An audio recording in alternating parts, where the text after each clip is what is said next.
നമ്മുടെ ഈ സർക്കാർ ആശുപത്രികളിൽ ഒരുപാട് മനുഷ്യരാണ് ഉപേക്ഷിക്കപ്പെട്ട നിലയിൽ കഴിയുന്നത്.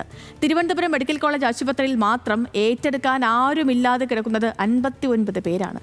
ഇതിൽ ഭൂരിഭാഗവും മാനസിക നില തെറ്റിയവരുമാണ്.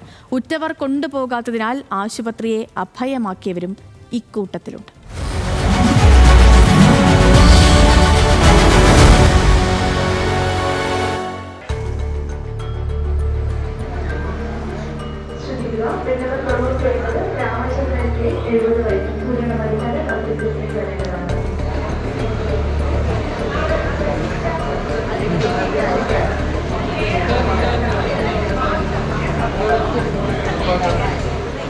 പണ്ടൊക്കെ ഉറ്റവരെ നടതള്ളുന്നത് ആരാധനാലയങ്ങളുടെ മുറ്റത്തോ അല്ലെങ്കിൽ ഇതര സംസ്ഥാനങ്ങളിലോ ഒക്കെ ആയിരുന്നെങ്കിൽ ഇപ്പോഴത് മാറി.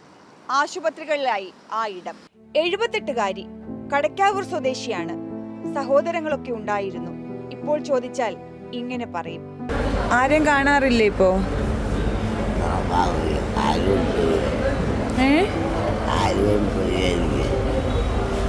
ആരുമില്ലേ? ഉള്ളവരൊക്കെ എന്ത് ചെയ്തു? അമ്മയ്ക്ക് ഉള്ളത് പറഞ്ഞേ, എന്ത് ചെയ്തു ഉള്ളവരൊക്കെ?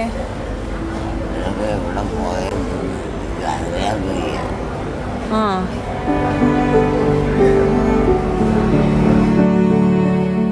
ഈ അമ്മയ്ക്കും ഈ കിടക്കയാണ് ശരണം. മെഡിക്കൽ കോളേജ് ആശുപത്രിയിലെ നഴ്സുമാരാണ് അന്നമൂട്ടുന്നത്. 73കാരൻ ദിലീപിന്റെ അവസ്ഥയും രത്നമ്മയുടെ അവസ്ഥയും വ്യത്യസ്തമല്ല.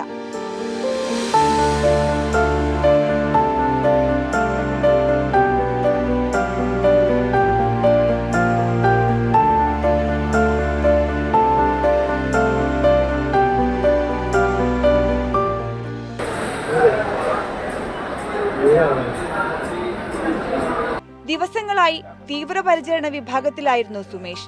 സംസാരിച്ചു തുടങ്ങിയതേ ഉള്ളൂ. പരസ്പര വിരുദ്ധമായി പറയുന്നുണ്ടെങ്കിലും അച്ഛന്റെയും അമ്മയുടെയും പേരൊക്കെ പറയുന്നുണ്ട്.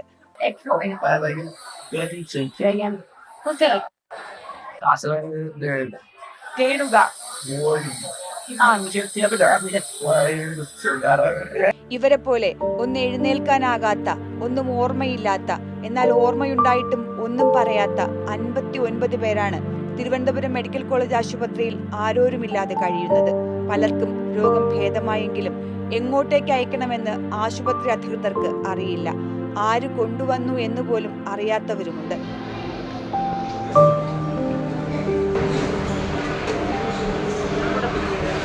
പല വാർഡുകളിലായി പാർപ്പിച്ചിരിക്കുന്ന ഇവരിൽ പലർക്കും ഗുരുതര രോഗങ്ങളുണ്ട്. ആശുപത്രിയിൽ തന്നെ നടത്തിയ പഠനമനുസരിച്ച് ലഹരി കാരണം പ്രശ്നങ്ങളുള്ള 40% പേർ ഇക്കൂട്ടത്തിലുണ്ട്. വിഷാദ രോഗത്തിന് അടിപ്പെട്ടവർ 30.9% പേർ.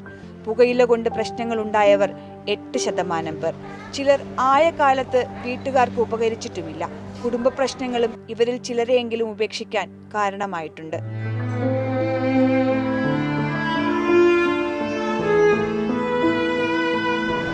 ഗുരുതര ശാരീരിക മാനസിക പ്രശ്നങ്ങളുള്ളവർ, വീട്ടുകാർക്ക് ഭാരമായവർ, കുഞ്ഞുനാളിലെ പീഡനങ്ങൾ ഏറ്റുവാങ്ങിയവർ, അങ്ങനെ പലതരത്തിലുള്ള മനുഷ്യരുണ്ട് ഇക്കൂട്ടത്തിൽ.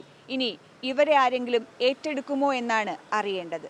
ക്യാമറാമാൻ ഷമീമിനൊപ്പം PR പ്രവീണ, ന്യൂസ് മലയാളം, തിരുവനന്തപുരം.